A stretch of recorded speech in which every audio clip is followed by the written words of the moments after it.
Welcome to the Insurance Brokers Podcast. On today's episode, we're excited to be speaking to Paul Smith of Fenchurch Insurance. Paul has over 20 years experience in the insurance industry and is currently the MD of Fenchurch Insurance. Paul is talking to us today about the Lloyds market. Good morning, Paul. Thank you very much for joining me on the Insurance Brokers Podcast. 27th time lucky in us recording this episode. So hopefully there'll be no outages this time. So what we're trying to do in this series is to focus specifically on the Lloyds market. And I know Fenchurch places into Lloyds, so I'd be really keen to get a little bit of an overview on you and your relationship with the Lloyds market and why you think it's important for provincial brokers to develop those relationships. Okay, morning Sarah, thanks for having me on today.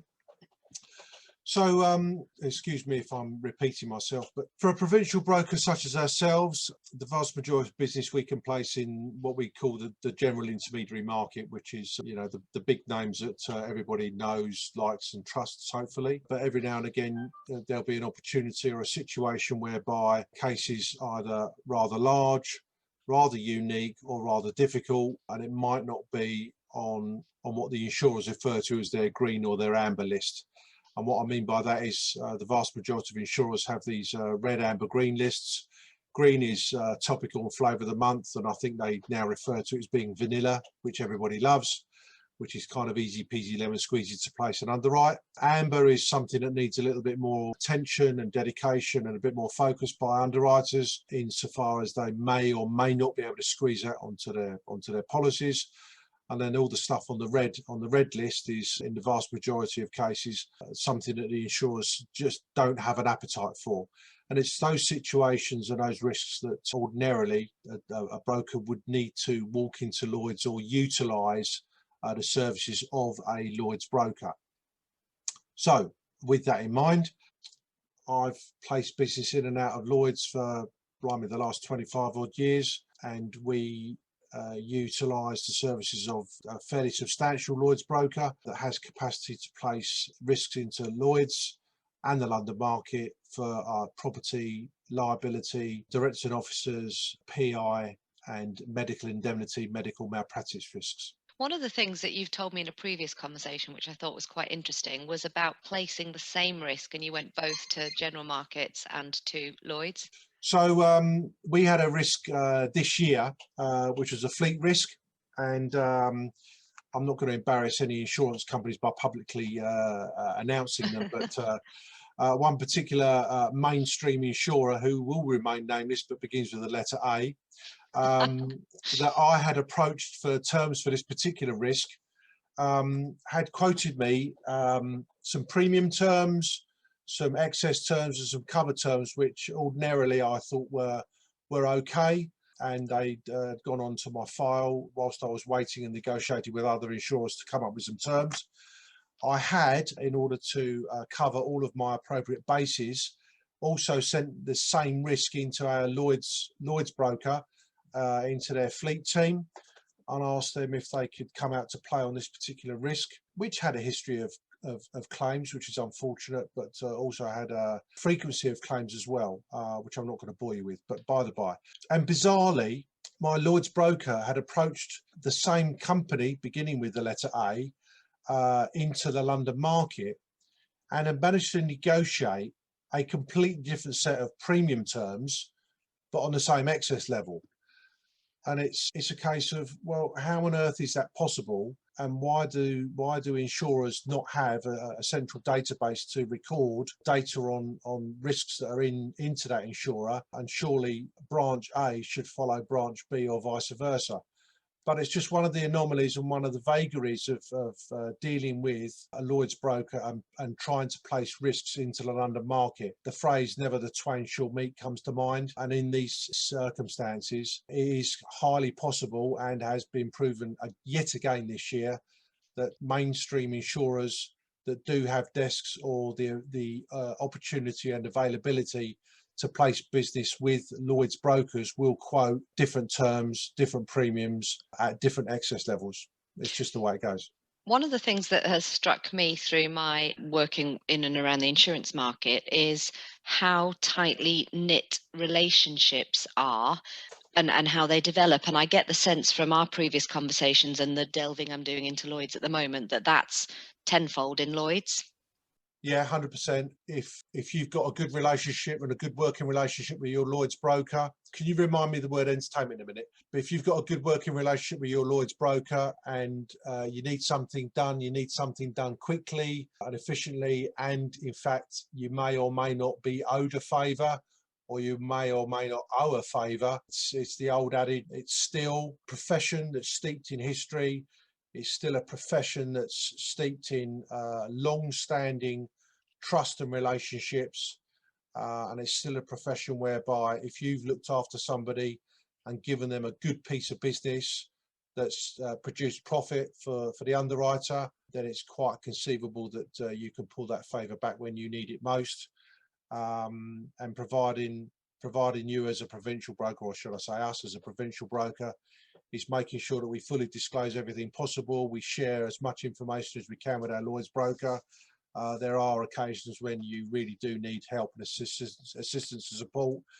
And if you're a good guy or a good girl and you've looked after your Lloyds broker and given them good quality business, then sometimes that favour gets pulled and you'll get what you need by looking after that underwriter, that broker. Which brings me back to this point about entertainment. I know 2020 has been an absolutely bizarre year, not being able to go out and meet and greet and have a few drinks and a chat with people in the market. But it goes without saying that if we're looked after by our insurer partners, then my top tip to the youngsters that are in the market, just make sure that you put your hand in your pocket and entertain them as much as they entertain you, because it will stand the test of time and it will come back and you will get rewarded for that. So don't ever feel embarrassed to put your hand in your pocket and treat someone for dinner, for lunch, for a few beers, and don't always take. They say, don't they, how much business is done in the pubs? I wonder for 2020 how difficult that's been. I'm quite intrigued by the entire way that Lloyd's has developed, and I went on a really interesting webinar that was on by the CII about sort of the history of the insurance industry, which obviously Lloyd's featured heavily in, and that real tight knit relationship based entertainment is so fundamental. I think it's incredible. Sarah, I absolutely agree. And if I could just press your little pause button, and I'm going to rant about this. We are a profession. A vast number of people still call us an industry, but we don't make anything. We don't manufacture anything. We're an advice organisation. We're professionals, and personally, I will rant about this. I personally think we are more regulated than a solicitor and accountants put together.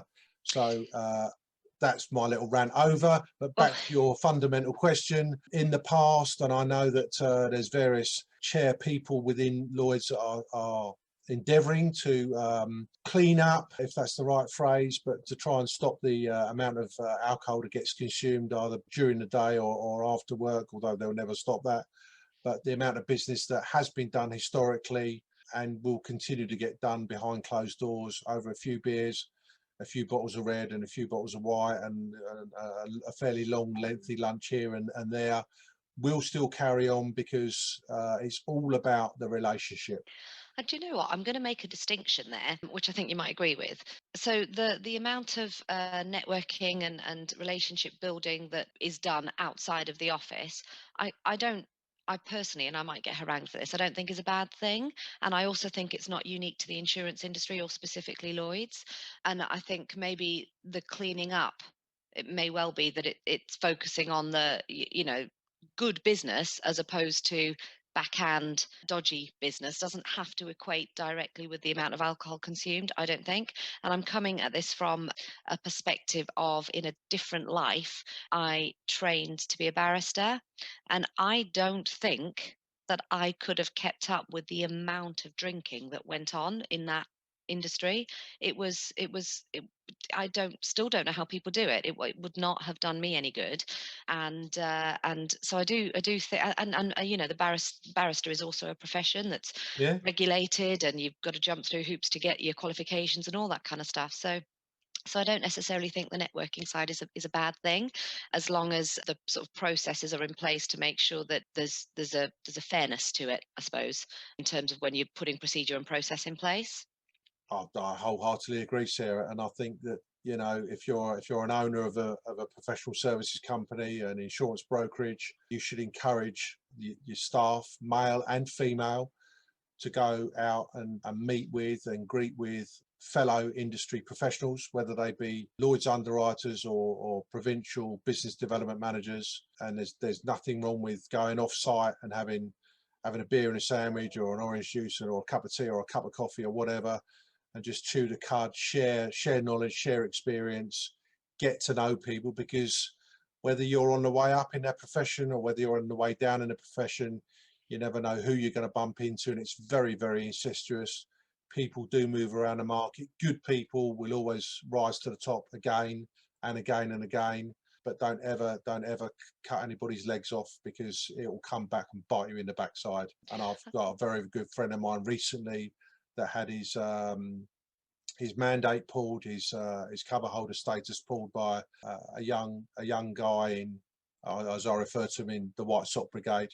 I know it's a little bit naughty, but hey, yeah, young guy basically was pulling the plug on this Lloyds Brokers facility, and this pal of mine turned around and went, yeah, that guy's name's never ever going to be forgotten, because when he needs it, he'll be shown the door. Yeah, it's great. And do you know what? I don't.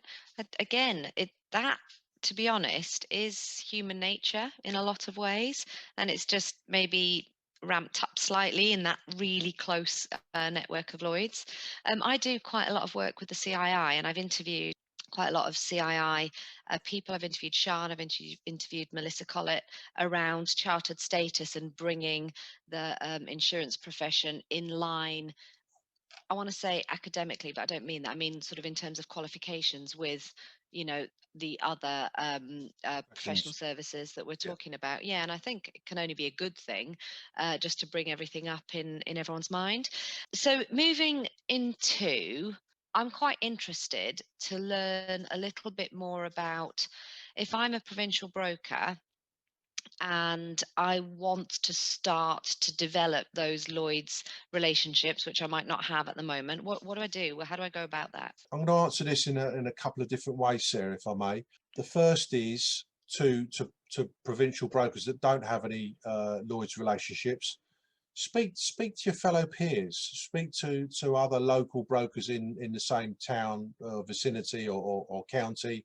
Or if you're in a network, speak to fellow network members and find out who they use. It's very rare to find one Lloyds broker that has the capability and or the capacity and indeed the relationships to place property, liability and fleet, as well as financial services stuff. And what I mean by that is your PI, your D&O and your cyber risks. So historically, going back 20 odd years or so ago, when I was working for another very, very big provincial broker, we had a different broker that we used for fleet risks, and we had a different broker that we used for liability and property risks. And both the Lloyds brokers always fighting and asking us to move our fleet account to the other broker and the property and liability account to the fleet broker. But we had such good and entrenched relationships with the two different divisions of those two separate Lloyds brokers that we decided that we were going to keep them separate. Turning 20 years on, I now use just one Lloyds broker for all my fleet, property, liability and financial services inquiries. So back to the question, find out what other brokers use, listen and understand and hear about the good, the bad and the ugly in terms of relationships, service. Have they got any dedicated authority binders? How long have the brokers been employed by that particular Lloyds broker? Because I think that's important. Find out the pedigree and the history, because that's also important. And I would always interview. I know it sounds a little bit potentially archaic, but interview the Lloyds broker. If you've got three that have been put forward on the table, X, Y, and Z, go and interview them, go to their offices, meet them, see if you can have a little tour, get to understand the culture, because the culture's got to fit. Not only you've got to understand them, they've got to understand you, and all three Lloyds brokers that you might interview, you might not get on. And there's no point having a relationship with somebody you don't get on with. So so that's my top tip. Go Yeah. interview. Listen and hear. Because you'll always get a good story, you'll always get a bad story. Hopefully they're mostly good stories. Yeah, But that's what I would recommend. I think that's is that what you did, or did as Fenchurch, the Lloyd's broker that you guys use, is that born out of a historical relationship from where you've been in your career? Yes, it has. It's years of tried and tested experiences with the Lloyd's broker that we use, and some of the personnel have moved on, and some of those personnel we've moved with for particular reasons, but more often than not, the old go and the new guys arrive, or the new girls arrive, and they inspire you with confidence, and should they do that and they deliver, then they get rewarded with the business. But I always say to our Lloyd's placing brokers, if there's a chance, we will give it to you. But be transparent, be upfront. If you're doing a market exercise, tell them you're doing a market exercise. If there's an opportunity to give them the business, tell them that, if they can come up with the numbers, more importantly, they can come up with a cover, and they can give you what you need for your client, that you will reward them with the order. There's nothing more exciting for anybody that's placing risk, whether it be us as a broker or the Lloyd's broker, that they know they've got a damn good chance of picking that case up, because they've got targets to meet, just as we've got targets to meet. Absolutely. No, I think that's really, really interesting. And it's interesting, you've been in and around the Lloyd's market for a lot of your career, and to hear your take on placing into Lloyd's is really, really good. Is there anything else you'd like to say about the Lloyd's market, to the Lloyd's market, and or to other provincial brokers like yourself about this topic? Another top tip: if you've never had an opportunity to go into Lloyd's with your Lloyd's broker, or in fact using BIBA as our trade association, go and do a Lloyd's tour. It's a very, very interesting place to go, just to understand how it operates and what goes on. So spend as much time up there as you can. It's just a whole new world in there. That's And incredible. just understand the differences between the London market placing facilities, the syndicate facilities, and all the different types of Lloyd's brokers that there are. There's wide and varied Lloyd's brokers that are effectively multi-talented, if I can use that word, that will place property liability and fleet. But there's also specialist Lloyd's brokers that will only place cargo, will only place hull, or will only place medical indemnity. And us as a provincial broker, we've got some great relationships with different Lloyd's brokers for different types of risk. So I know who my go-to people are, depending on what arrives on my desk today, tomorrow, or next week. Awesome. Thank you very much. I've really enjoyed that. I've got a lot to learn. I think I'm going to really enjoy this podcast series. Thank you very much for joining us on the Insurance Brokers Podcast. My absolute pleasure.